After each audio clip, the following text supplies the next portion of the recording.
November 14, from Ezekiel. Chapter 29. On January 7, during the 10th year of King Jehoiachin's captivity, this message came to me from the Lord. Son of man, turn and face Egypt, and prophesy against Pharaoh the king, and all the people of Egypt. Give them this message from the sovereign Lord.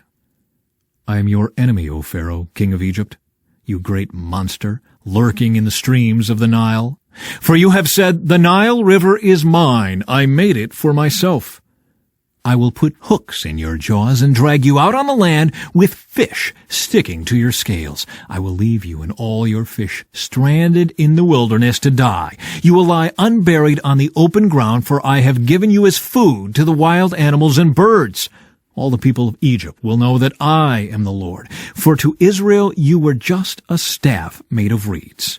When Israel leaned on you, you splintered and broke, and stabbed her in the armpit. When she put her weight on you, you gave way, and her back was thrown out of joint. Therefore this is what the sovereign Lord says, I will bring an army against you, O Egypt, and destroy both people and animals. The land of Egypt will become a desolate wasteland, and the Egyptians will know that I am the Lord.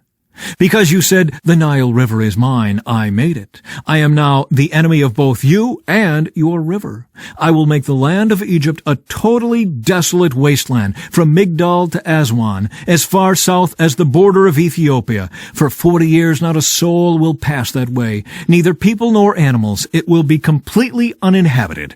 I will make Egypt desolate, and it will be surrounded by other desolate nations. Its cities will be empty and desolate for 40 years, surrounded by other ruined cities. I will scatter the Egyptians to distant lands. But this is what the sovereign Lord also says. At the end of the 40 years, I will bring the Egyptians home again from the nations to which they have been scattered. I will restore the prosperity of Egypt and bring its people back to the land of Pathros in southern Egypt, from which they came. But Egypt will remain an unimportant minor kingdom.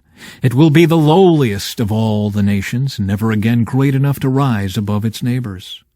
Then Israel will no longer be tempted to trust in Egypt for help. Egypt's shattered condition will remind Israel of how sinful she was to trust Egypt in earlier days. Then Israel will know that I am the sovereign Lord. Nebuchadnezzar to conquer Egypt. On April 26, the first day of the new year, during the 27th year of King Jehoiachin's captivity, this message came to me from the Lord. Son of man, the army of King Nebuchadnezzar of Babylon fought so hard against Tyre that the warriors' heads were rubbed bare and their shoulders were raw and blistered. Yet Nebuchadnezzar and his army won no plunder to compensate them for all their work. Therefore this is what the sovereign Lord says, I will give the land of Egypt to Nebuchadnezzar, king of Babylon. He will carry off its wealth, plundering everything it has, so he can pay his army. Yes, I have given him the land of Egypt as a reward for his work, says the sovereign Lord, because he was working for me when he destroyed Tyre. And the day will come when I will cause the ancient glory of Israel to revive, and then, Ezekiel, your words will be respected. Then they will know that I am the Lord. This is another message that came to me from the Lord. Son of man, prophesy and give this message from the sovereign Lord. Weep and wail for that day, for the terrible day is almost here, the day of the Lord. It is a day of clouds and gloom, a day of despair for the nations. A sword will come against Egypt, and those who are slaughtered will cover the ground. Its wealth will be carried away, and its foundations destroyed. The land of Ethiopia will be ravished. Ethiopia, Libya, Lydia, all Arabia, and all their other allies will be destroyed in that war. For this is what the Lord says, all of Egypt's allies will fall, and the pride of her power will end. From Migdol to Aswan, they will be slaughtered by the sword, says the sovereign Lord. Egypt will be desolate, surrounded by desolate nations, and its cities will be in ruins, surrounded by other ruined cities. And the people of Egypt will know that I am the Lord when I have set Egypt on fire and destroyed all their allies. At that time I will send swift messengers in ships to terrify the complacent Ethiopians. Great panic will come upon them on that day of Egypt's certain destruction. Watch for it, it is sure to come. For this is what the sovereign Lord says, by the power power of King Nebuchadnezzar of Babylon, I will destroy the hordes of Egypt. He and his armies, the most ruthless of all, will be sent to demolish the land. They will make war against Egypt until slaughtered Egyptians cover the ground. I will dry up the Nile River and sell the land to wicked men. I will destroy the land of Egypt and everything in it by the hands of foreigners. I, the Lord, have spoken. This is what the sovereign Lord says. I will smash the idols of Egypt and the images at Memphis. There will be no rulers left in Egypt. Terror will sweep the land. I will destroy southern Egypt, set fire to Zoan, and bring judgment against Thebes. I will pour out my fury on Pelusium, the strongest fortress of Egypt, and I will stamp out the hordes of Thebes. Yes, I will set fire to all Egypt. Pelusium will be racked with pain. Thebes will be torn apart. Memphis will live in constant terror. The young men of Heliopolis and Bubastis will die in battle, and the women will be taken away as slaves. When I come to break the proud strength of Egypt, it will be a dark day for Tahpanhes too. A dark cloud will cover Tahpanhes, and its daughters will be led away as captives. And so I will greatly punish Egypt, and they will know that I am the Lord. The broken arms of Pharaoh. On April 29, during the 11th year of King Jehoiachin's captivity, this message came to me from the Lord. Son of man, I have broken the arm of Pharaoh, the king of Egypt. His arm has not been put in a cast so that it may heal. Neither has it been bound up with a splint to make it strong enough to hold a sword. Therefore, this is what the sovereign Lord says. I am the enemy of Pharaoh, the king of Egypt. I will break both of his arms, the good arm along with the broken one, and I will make his sword clatter to the ground. I will scatter the Egyptians to many lands throughout the world. I will strengthen the arms of Babylon's king and put my sword in his hand. But I will break the arms of Pharaoh, king of Egypt, and he will lie there mortally wounded, groaning in pain. I will strengthen the arms of the king of Babylon, while the arms of Pharaoh fall useless to his sides. And when I put my sword in the hand of Babylon's king, and he brings it against the land of Egypt, Egypt will know that I am the Lord. I will scatter the Egyptians among the nations, dispersing them throughout the earth. Then they will know that I am the Lord. From Hebrews. How much more do I need to say? It would take too long to recount the stories of the faith of Gideon, Barak, Samson, Jephthah, David, Samuel, and all the prophets.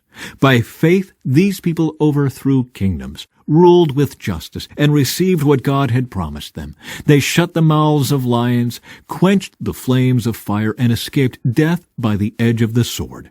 Their weakness was turned to strength. They became strong in battle and put whole armies to flight. Women received their loved ones back again from death. But others were tortured, refusing to turn from God in order to be set free. They placed their hope in a better life after the resurrection. Some were jeered at, and their backs were cut open with whips. Others were chained in prisons. Some died by stoning. Some were sawed in half, and others were killed with the sword. Some went about wearing skins of sheep and goats, destitute and oppressed and mistreated.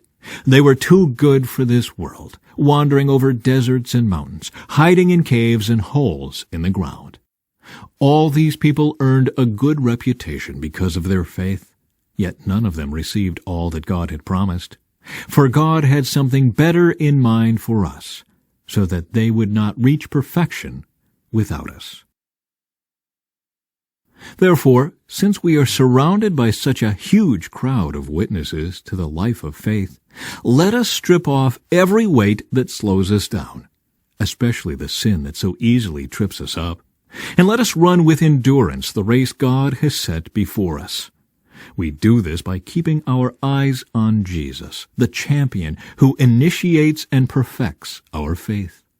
Because of the joy awaiting him, he endured the cross, disregarding its shame.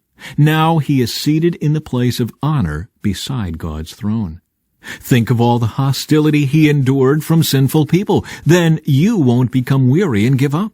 After all, you have not yet given your lives in your struggle against sin. And have you forgotten the encouraging words God spoke to you as his children? He said, "My child, don't make light of the Lord's discipline, and don't give up when he corrects you. For the Lord disciplines those he loves, and he punishes each one he accepts as his child." As you endure this divine discipline, remember that God is treating you as his own children. Who ever heard of a child who is never disciplined by its father? If God doesn't discipline you as he does all of his children, it means that you are illegitimate and are not really his children at all.